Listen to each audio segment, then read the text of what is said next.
Hi, friends. Welcome back to SANE. I'm Jo Carducci. This week, we watched Speaker Mike Johnson push to cut the House session short because apparently he thinks governing is optional if you don't like the news cycle. And that seems pretty insane to me. That's why I'm thrilled to welcome a voice of reason to the show today. He's from one of my favorite places to visit on the East Coast, Connecticut. Congressman Jim Himes. Congressman Himes has been holding the line on intelligence, national security, and democracy itself, refusing to let the circus distract from the real work. Jim is the ranking member on the House Intelligence Committee, and he stands up for actual decency in the halls of power, and he never hesitates to take a swing at the easy cynicism that plagues D.C., whether it's national security, democratic institutions, or the daily challenge of keeping Congress tethered to reality. This is a lawmaker who shows that the good fight is still worth it. Please join me in welcoming Congressman Himes to the show. Welcome to the SANE-ish podcast, Congressman Jim Himes from Connecticut's 4th District. Welcome, Congressman. How are you?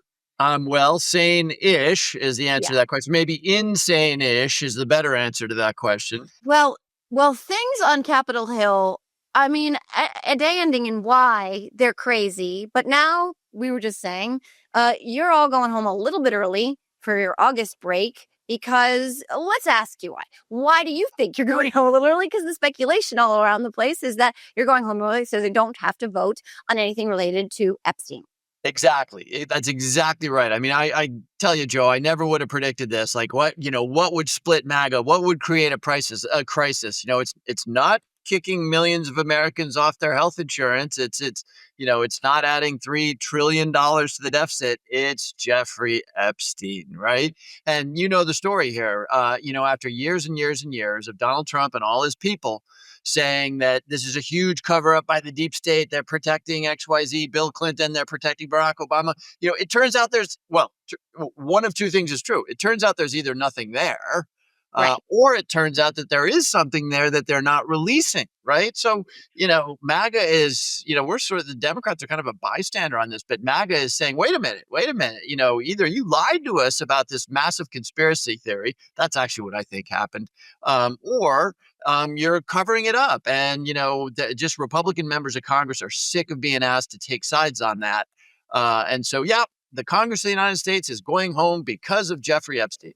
And that story's not going anywhere. But in addition to that, something you've been tweeting about a lot lately, and I want to read back one of your tweets related to DNI Tulsi Gabbard, where she has uncovered now evidence that says that Russia didn't, in fact, interfere in the 2016 election, that it was some Obama team-led hoax. And you tweeted, I actually hope that DOJ takes this to court. They won't, because they know that the howls of laughter from that court will be heard in 4 time zones. Watch for DOJ action. Not going to happen. And when it doesn't, I hope all MAGA, very online people ask why. And then you tweeted about it again today because we just saw in what looks like a Timu version of Saddam's palace now, which breaks my heart. The Oval Office literally looks like a home shopping club special run on fake gold. But he went down this rabbit hole of conspiracy theories about how there were criminal referrals about Barack Obama and Susan Rice and everyone from Hillary Clinton, et cetera, et cetera, et cetera. But let's just jump in on that. What is Tulsi Gabbard talking about, and why is she talking about it now? Is this just part of another distraction from the Epstein files, this stuff that won't go away? Yeah, let's get into the old, Russia thing. But let's start by saying what this thing is, right? On the one hand, it's an obvious attempt to change the subject away from Jeffrey Epstein because Epstein is splitting the MAGA base and creating all sorts of problems for everybody and shutting down the Congress. It's an obvious effort to distract and try to change the topic, which the president hasn't been able to do. But secondly, and here's a really interesting thing, it's the exact same damn thing. It's the same damn thing. Tulsi is out there saying, Barack Obama is committing treason, and I'm going to refer it to the Department of Justice for criminal prosecution. None of that is true. I mean, it's insanely, obviously not true. So 4 weeks from now, when Jim Himes says, hey, Tulsi, where's the criminal prosecution? We're going to be right here. People will be like, wait, you promised us a criminal prosecution. But there will not be one because the whole theory that Obama did something wrong here is insane. So, I mean, let's get to the substance of it. First of Yeah, all, please. for people who need a reminder, um, John Durham, special counsel, investigated the Russia investigation appointed by Donald Trump. And he said it was all cool. There was lots of evidence. And by the way, the Russians did interfere. Marco Rubio, when he was chairman of the Senate Intelligence Committee, produced a unanimous report. This was just a couple of years ago, a Yeah. unanimous report saying the Russians interfered in this election. But now Tulsi Gabbard is saying that's not true and it was criminal activity. Now, again, let's review here for a second. The Russians, we know, they broke into the DNC and they released those emails. I know this is ancient history back in 2016 or so or whatever it was, but they broke into the DNC. Their military intelligence broke into them, stole emails, released them. We know that the Russians bought all kinds of Facebook ads and social media ads to try to promote Donald Trump's candidacy, and more to the point, to try to denigrate Hillary Clinton. We have forgotten, apparently, that Donald Trump Jr. said the Russians have information. I want them to come to my. So you have this vast attempt on the part of the Russians to influence the election. You had, the Trump pollster, Paul Manafort, passing polling data to a known Russian intelligence. I mean, it just goes on and on and on and on. And now Tulsi is saying none of that happened. And we're going to prosecute. Well, no, they're not going to prosecute because none of that happened. And, while Tulsi and Donald Trump in the Oval Office can say all sorts of crazy things, you don't get to go in front of a judge and say crazy things. So mark my words, this will never see the inside of a courtroom. But it has been a very effective look over here for some of the MAGA faction, because you see them out there marching lockstep like they do on no one is above the law, arrest Barack Obama. And, it satisfies that like chumming the water, like red meat craving that they have, that they're displacing, their Epstein red meat craving for this. And so like the calculus is that they will distract them long enough that they'll forget about Epstein, but then they're going to be.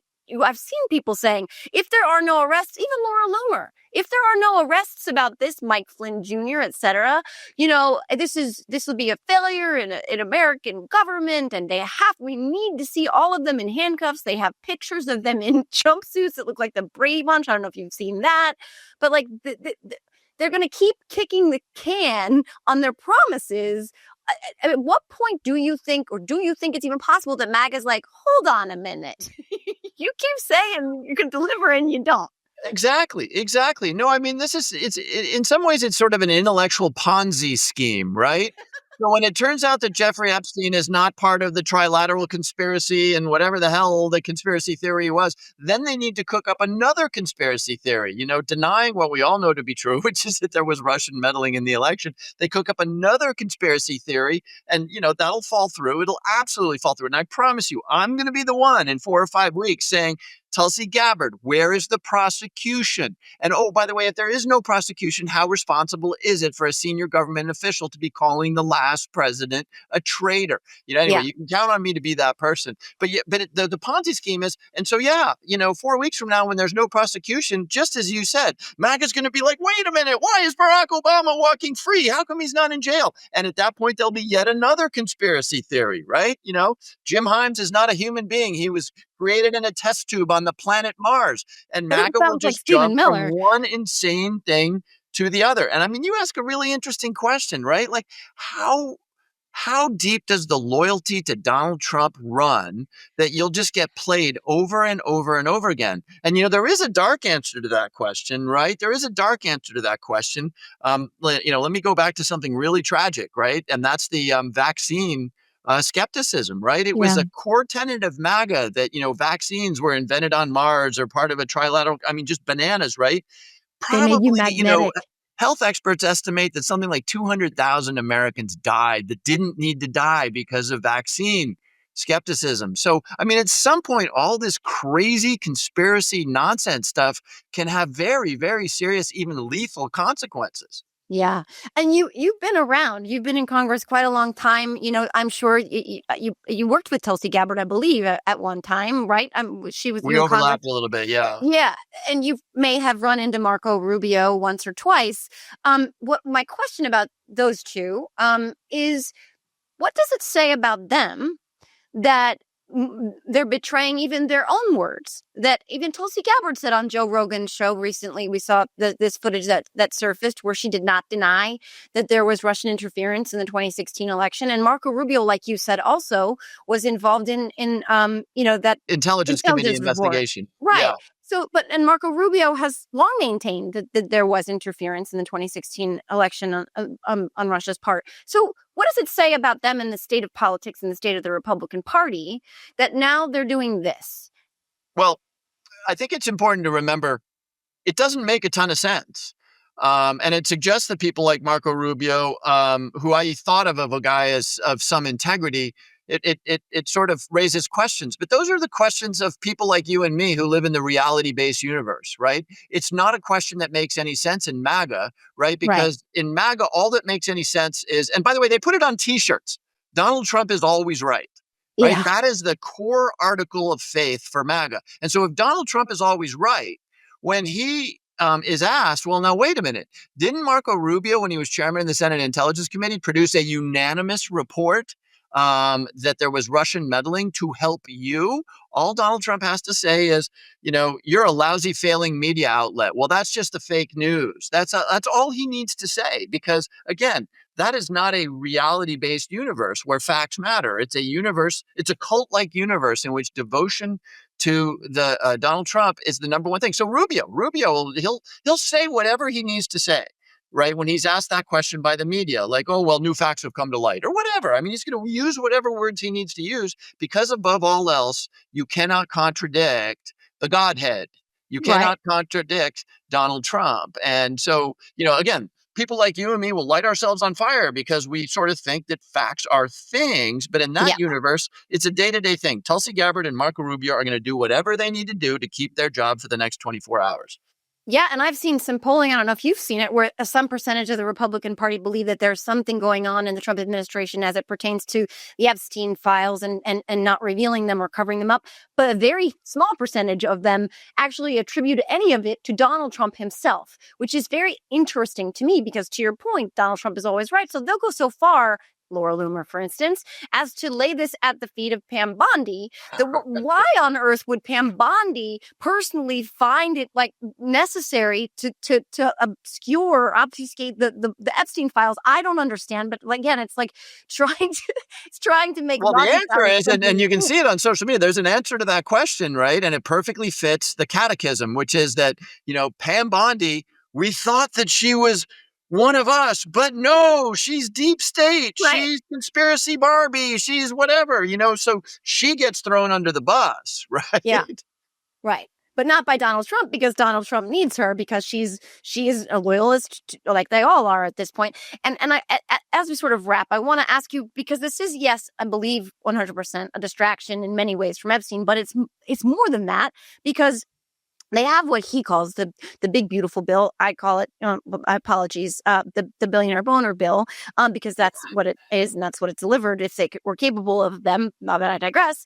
That is terrible, and it is, like, I think they said it was the worst polling piece of legislation since they've been tracking this. So there's that. And there's also all of his polling on everything from immigration to the economy to his general approval rating. He is deeply unpopular, and prices are going up, not down. Inflation just ticked back up.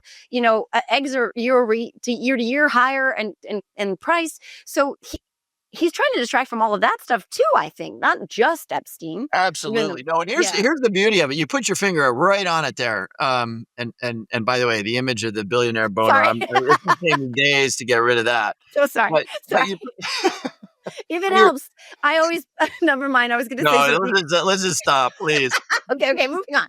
So you put your finger right on it. It's a huge win for them, right? The rest of us are like, oh my God, Jeffrey Epstein, and how can they believe this stuff? You know what? We've now been talking for 20 minutes. We haven't said a word about the trillions of dollars of exploding debt that they just put on. We haven't said a word about the 10 plus million Americans who are about to get tossed off their health insurance. We haven't said anything about the hospitals and the community health centers that are beginning to close. So from that, as crazy as this circus looks, it's a huge success for them. Inflation ticked up last month, right? We didn't mention that. That actually hits. Now, by the way, and the risk to me as a Democratic official is that, 5 months from now, when inflation is high and people are like, man, I can't afford my groceries, they'll run this clip and they'll say, oh, when inflation was high, Himes was talking about Epstein, right? So in some ways, it's this like hermetically sealed, no lose situation for MAGA. Yeah, but I think what I was just actually right before our interview now, I was on a call with Representative Crow's office, and he actually joined the call, which was a fun surprise. He had a funny idea. I'm not going to spill the beans on, but if you bump into him, ask him. And he was asking some of us out there in the social media space what we thought, might be successful messaging right now. And I will say that I think that the Epstein thing, while it is important, is a good tool. That sounds gross to say, but it is a vehicle for having these other conversations. You know what I mean? They are making promises about that they're not delivering on, which it MAGA wants, but so do Democrats. But it speaks to all the other promises that he campaigned on that he is not delivering on. Lowering prices, getting out of the ending the war in Ukraine on day one, lowering inflation, creating jobs, all of these things that are not happening because they're not even, let's be honest, trying, but them also gaslighting the American people because everything is moving in the wrong direction and they're not trying, and they're saddling our country with even more debt and saying that Medicaid cuts improve Medicaid, which they promised they would never touch Medicaid. And of course, here we are. But I do see this salacious, like shiny look over here at this Epstein stuff as an effective delivery system, so to speak, for these more important substantive conversations. Yeah. Yeah. No question. What I'm a little skeptical about is, I'm making a big deal about the fact that, Tulsi's accusations against Barack Obama will never get near a courtroom, but it doesn't appear that this stuff matters. You said it exactly right. We were promised, they make a big deal about promises made, promises kept. We were promised that the Ukraine war would be over on day one. We were promised after Liberation Day, 90 trade deals in 90 days. None of it happens. No. None of it happens. And he does not get held to account. I think my own theory is that all of that is just words, right? But, and words are confusing, I think, especially for MAGA. What is not confusing is when inflation goes up, and Joe Biden got clobbered by that fact. And I don't think there's anything Donald Trump and MAGA can do, 5 months from now when inflation is up because of the tariffs, or because he browbeats the Fed into reducing interest rates too early. There's just no way you can talk your way around the fact that Americans are going to have a hard time paying their grocery bills. Yeah, I will say that, I overheard a conversation when I was getting my oil changed at a local car dealership, and the woman was asking how sales were going, and the salesman said that he'd never seen it slower, that they had had their, worst period however long. And she asked him if it was the tariffs, and I found that very interesting. And he said, I don't know what it is, but people are hoarding their money. They're just not coming in and not looking for cars. And that's, a bellwether for where we're headed. What the Democrats do with that is what I'm keenly interested in, because I hope that we can lay it at their feet, because as we saw with Biden, it was difficult to message that the economy was moving in the right way, because for whatever reason, people were being told that the economy wasn't, and now they're being told that the economy is moving in the right way when it isn't. So when you go home for this break, how are you going to message all the things you just told me? And then how can we, beyond this break and into the midterms, et cetera, how can we make sure that these things get laid at the feet of the people who are responsible for them? Yeah. Yeah. There's a long answer to that question, but I'll give you the very short answer. And this is the short answer that we learned in the Clinton administration, right? Which is, it's the economy, stupid. Yeah. We say that 10 times a day and we forget that 11 times a day. Yes, Again, we do. It's the economy, stupid. But let's talk for another 45 minutes about Epstein, or, oh my gosh, we just attacked Iran. Now, I do a lot of national security work, so I'm probably guilty as charged. But, somehow, and we got to figure this out, it's the economy, stupid. And we got to keep the attention on the economy, because the president is working really hard to wreck it right now. And by the economy, I don't just mean the price of chicken. I mean the availability of healthcare, right? I mean about whether there's going to be grants to help schools in my district with special education, because the answer to that question is no, which means that your local taxes are going to go up. So again, we always forget this, but it's the economy, stupid. Yeah, disaster preparedness, disaster relief, et cetera. I mean, weather catastrophes and crises, all of that those are all economic issues. And at the end of the day, like people who say, I don't do politics. Well, politics does you, and mostly in your pocketbook. So, yeah, I agree with you. I have said that before, and I think you're absolutely right. So, with that, thank you so much. I do hope you have a restful break, but a productive one as well. Connecticut is near and dear to my heart. I'm, in Jersey, and we talked about this once before. You had a little time in Jersey, but Connecticut is an absolutely gorgeous state in the summer. Like I love the beaches up there. Beautiful. I miss Sure Colorado. is. Yeah, no, someday, on our ninth or 10th date with a couple of glasses of wine, I'll tell you about my misbehavior in Long Beach Island when I was in high school. Okay, that sounds good, because I was perfectly behaved. I never got into any trouble of any kind. I'm sure, my daughter is here, so I'm just going to go with that as the story for now. Yeah, thank you so much for your time. Thanks for having me, Joe. And thanks for all your work, Congressman. Have a wonderful break. Take care. Bye-bye.